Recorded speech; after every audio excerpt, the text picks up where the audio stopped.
আসসালামু আলাইকুম। Farzana's new recipe চ্যানেলে সবাইকে স্বাগতম।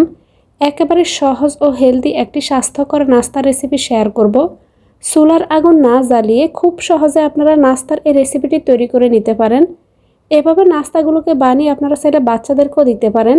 সবাই এত বেশি পছন্দ করবে যে নাস্তাগুলোকে একবার বানিয়ে নিলে বারবার বানাতে মন চাইবে। এখানে আমি হেলদি এই নাস্তা রেসিপিটি তৈরি করতে ছোট একটা বাটি মেপে এখানে আমি 2 বাটি পরিমাণ ওটস নিয়েছি।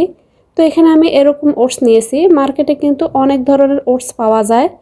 এবার এখানে আমি সেম বাটিটা মেপে দিয়ে দিলাম আধা বাটি পরিমাণ দই, 2 টেবিল চামচ পরিমাণ চিনি, 2 টেবিল চামচ পরিমাণ ব্রাউন সুগার, স্বাদ মতো লবণ, পিস্তাচিও বাদাম কুচি, 1 টেবিল চামচ পরিমাণ মধু দিয়ে এই সবগুলো উপকরণ খুব ভালোভাবে মিশিয়ে নিব।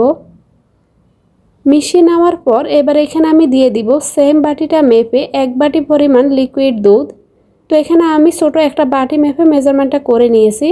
আপনারা আপনাদের হাতের কাছে থাকা যে কোনো ছোট বাটি মেপে এখানে মেজারমেন্টগুলো করে নিতে পারেন।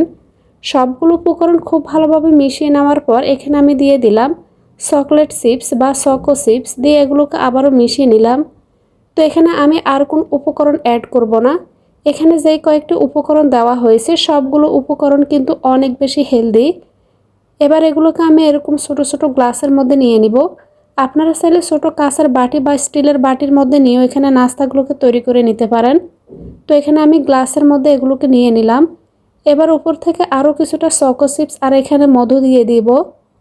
আপনারা চাইলে এখানে পাকা কলও অ্যাড করতে পারেন। এবার এগুলোকে প্রিহিটেড ওভেনের মধ্যে 180 ডিগ্রি সেলসিয়াসে 15 মিনিটের মতো বেক করে নিয়েছি। ওটস এমনিতেও শরীরের জন্য অনেক বেশি হেলদি একটি খাবার, আর এভাবে যদি স্বাস্থ্যকরভাবে সকাল বিকেলের নাস্তার সময় এভাবে রেসিপিটি তৈরি করে নেন, সবাই দেখবেন অনেক পছন্দ করবে। এতক্ষণে রেসিপিটি দেখার জন্য সবাইকে অনেক ধন্যবাদ।